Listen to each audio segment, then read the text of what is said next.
I think the industry needs a more focused, consolidated effort at training and education, because the independent can only afford each year, like maybe, and I'm talking about the mom and pop, maybe they go to one trade show.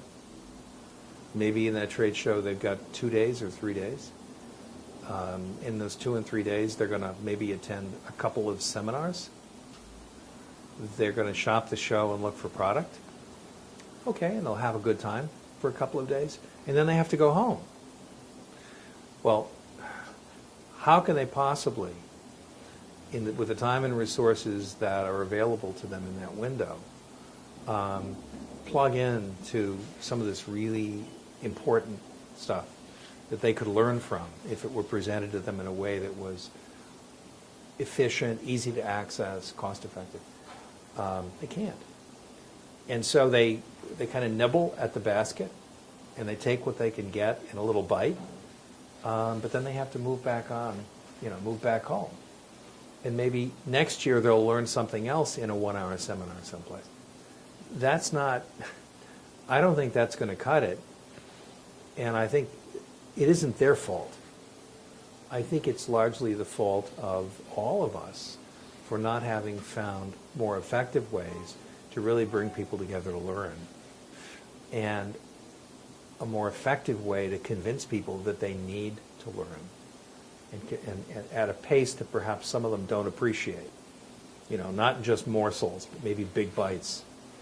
Maybe get indigestion sometimes, but take those big bites. What do they need to be educated? I mean, you have the GA teaching gemology, but what do they need to learn? What things do you think the independent jewelers need to learn to survive or to prosper in the years ahead?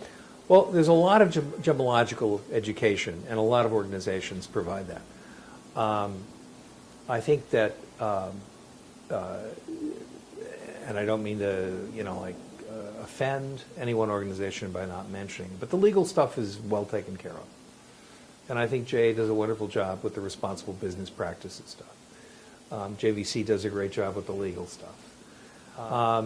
The only place I've been in the industry, and all the events that I've gone to, where speakers are brought in that really bring business savvy to bear and present it to an audience, is the AGS Conclave. And unfortunately, it's only attended by a relatively small number of people. That event is unique in that many of the speakers who come in to present are people who are experienced and successful in other industries. And so they talk to retail jewelers as retailers rather than as jewelers.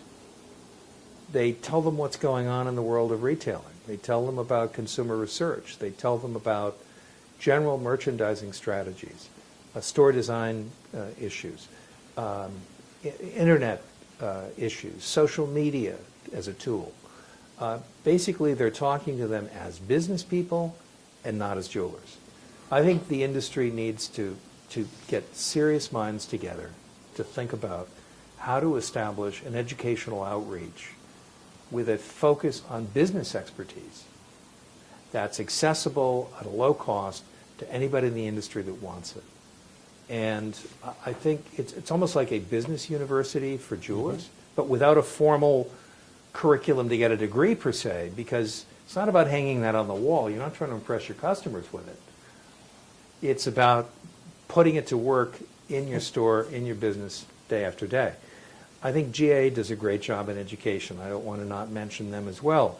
But again, they only have so many resources available, and they have a cost structure, and they make it available on site through residence programs. They make it available through distant learning.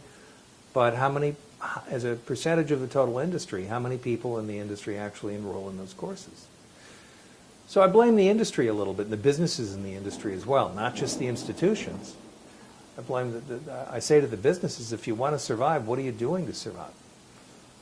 I think there are certain, and I think this is part of the responsibility of trade organizations, the way I look at it, to sit alongside the major brands who can afford to do this stuff on their own and already do it, by the way, because I saw lots of people from major brands at the conference.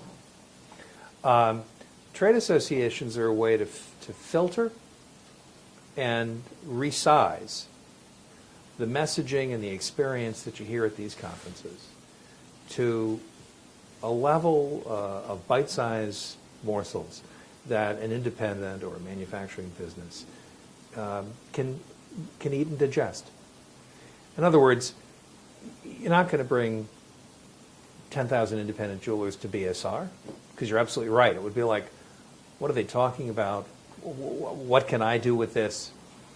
But taking that knowledge and filtering it and applying it to the kind of audience that we have in our industry, I think, is valuable. And I mentioned BSR because that happens to be the conference that I went to. But the same would probably be true of the National Retail Federation's conference and of the conferences of other organizations in marketing and online business that, quite frankly, could be filtered and repackaged for audiences in our industry of different sizes. The big guys will take care of themselves. I'm a firm believer that everybody, no matter how small, should have access to the same opportunities as the big guys. They may not look exactly the same. As I say, they may be repackaged. They absolutely will have to be downsized to bites that people can manage. But I'm just a firm believer in democracy with a small d. And I value the big corporations. Certainly in my work at JA, we couldn't have done what we've done if we didn't have the large corporations working with us, alongside us. But at the same time, you need to find a way then to get whatever it is that you're working on with them packaged and filtered so that anybody can participate. And I firmly believe that trade associations are the way are a key player on the survival path for small business in our industry. That is, it's through those associations that small businesses should be able to get access to tools and knowledge that otherwise are only going to be available to the large guys with the big pockets.